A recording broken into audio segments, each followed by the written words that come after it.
বেকারত্বের যন্ত্রণা বুঝো, ভাতের থালা হাতে নিয়ে কোন সময় কাঁদছ, যারা কাঁদছে অগজায় দিকে এই মুহূর্তটা কিরকম।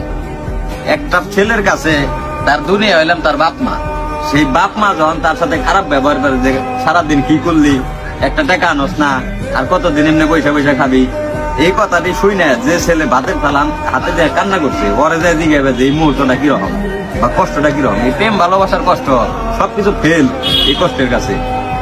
কারণ হলে যখন তোমার মা 10 মাস 10 দিন তোমার যখন পেটে ধরছে, এই মা তোমার পাইলা পয়সা বড় করছে, এই মা যখন তোমার কইবো যে কি কামাই করলি বা আমা বলে কি করা পারছ, কি দিয়া পারলি, তখন তুমি বুঝছো যে ভিতরে কিরকম লাগে। ভিতরে থেকে আমি মনে করি তখন প্রত্যেকটা ছেলের এই মুহূর্তটা যখন ফিল করে, ওই ছেলের আর মনে করো বাঁচার কোনো প্রচেষ্টাই থাকে না। মানে ওর মন চায় না যে আমি আর বাঁচা থাকি, তখনই মন চায় যে মরে যাই। এটাই ভাই নিয়ম, বাস্তবতা মানতে হইব সবসময়। এই কষ্টটা মানে আমি মনে করি দুনিয়ার সব কষ্টের কাছে আর মনে হয় এই কষ্টটা।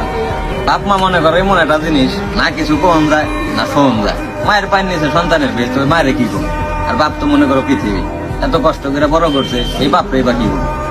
দোষটা মনে করো নিজের দোষ দিক না বাইকের দোষ দিক, ওইটাই করে বোঝাতে পারবো না। মানে আমি চাই যত বেকার মানুষ আছে, যত বেকার ছেলে পেলে আছে, আল্লাহ সবাই রে ভালো একটা অবস্থানে নিয়ে দিক, এই তৌফিক দান করুক। এটা কর্মের ক্ষেত্রে যে কোনো ক্ষেত্রে আল্লাহ সবাই ভালো একটা অবস্থান দান করুক।